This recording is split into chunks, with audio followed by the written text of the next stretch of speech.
as a young man, I guess he wants to be in the Gourd dance. He wants to know how. And what I need to do is put him in contact with some of the people, because he lives here, over here close by in Miami. All those folks, the Wyandottes, they have powwows all the time, and they have Gourd dances. Dr. Meadows is into the Gourd dance too. I'm recording this so I can write a paper on the Gourd dance for his class. And I was kind of wondering where the Gourd dance started, what it is, what it's about, that sort of stuff. There's different stories.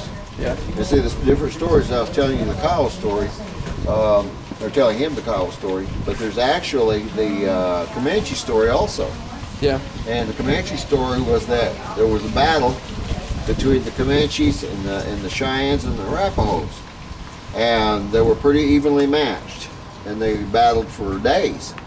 And during one of the breaks, because we fought all day, that's it. We're going to go to our respective camps, and there's a river in between us, and we'll go into combat at the dawn.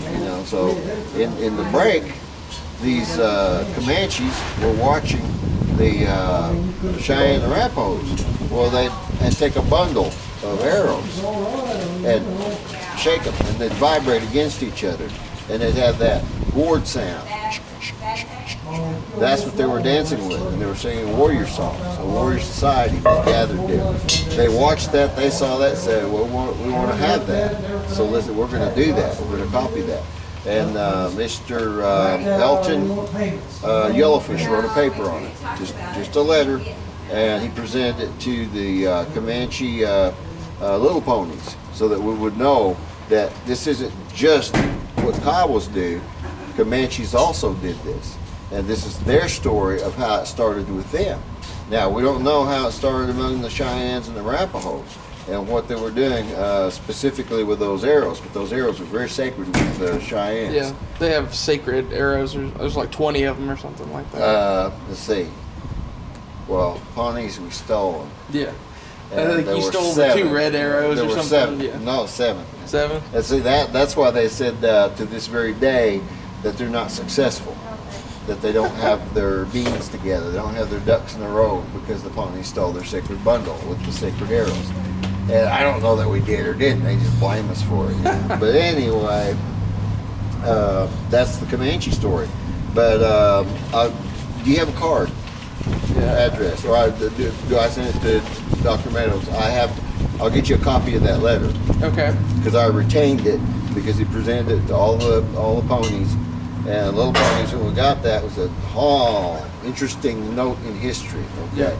But it's good to know where you come from, what you're about, and that's important to me. That when they first asked me years ago with the Comanche War Scouts, they asked me to be a head dancer, and after that, for maybe a year or so, then they asked me to be a member of the Comanche War Scouts. I said, I can't do that because I'm not Comanche.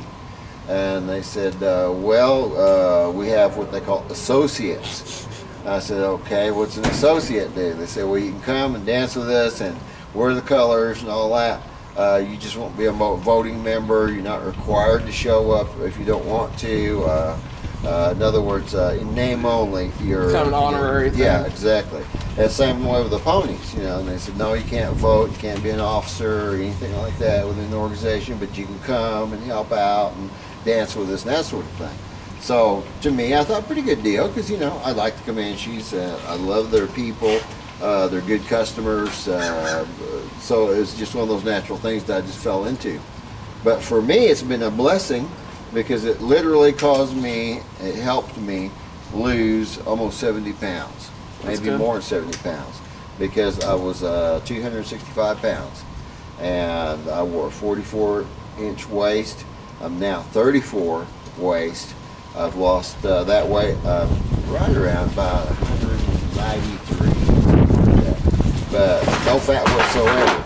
Yeah, but according to body mass index, I'm still morbidly obese, because for 5'8", and that's standing as tall as I can, for 5'8", I shouldn't weigh more than 185 pounds, because that's the mark for morbidly obese. So I'm still probably around about 8 pounds over morbidly obese. There again, body types, blah, blah, blah, all that kind of business. I think I'm appropriate. It works for me. You look good. When it comes to the dancing itself, it's a very wonderful thing. Of course, good eating and some calisthenics and exercise and a little bit of jogging. I think I jog in place for 15 minutes, and that's enough. But that's helped me a whole lot in my life. Then back to the dance portion of it, those are the two stories I've heard. The one I'm around all the time are the folks there at Kearney, and that's the Powwow Gourd clan. And so I adhere to how they believe and what they do. The what kind of rules do they have exactly, that you mentioned earlier? One of the main things that Powwows do is they wait for those 4 stanzas of the song. And then that's when you get up. That's the first song of each set. Okay, that happens every time. Okay. The out to that, or the exception, is like if you're going to honor somebody, and like you're short on time, and there's a lot of honorings going on and that sort of thing. You can go select the person and stand them there. You're going to honor that person, but that's usually the pretty person, the important person, the famous person, the high political power person. You stand them up. Then you go get the person who you want to receive the money and stand them next to them. They're putting all the money in front of this important person, and then when the song is over, the AD or the people around can pick the money up, give it to the important person. The important person turns around and presents it to this person that they're also honoring. So actually you're honoring 2 people. You're honoring that important person to receive the money, and everybody recognizes, and they're more apt to put money down in front of the important person. And then when the song's done, that important person bestows that gift to the person who's secondarily being honored. So that's how that's supposed to be done. It doesn't have to be that way. The exception to that is where a person is going to be honored, and you just go get them, and then you put the money down for them. It's kind of like what you did with Mr. Holiday. You just went and got him, put him out there. Just take them out there, and here you go. And then the option being, the person who honors them can either tell them one of 2 things. They can designate who they want it to go to. In other words, it can go to the drum, or maybe the host organization, or maybe an individual who can't get up, somebody who's handicapped or something of that nature. That's how the one way they did it. Secondarily, they can take and tell that individual, it's whatever you want to do with it. If you wish to honor somebody, you're welcome to do that.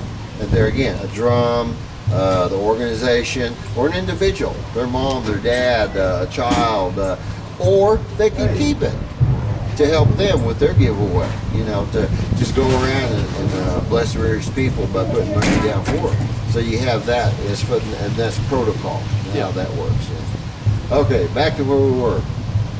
Now, when we're talking about attire, okay, when we're talking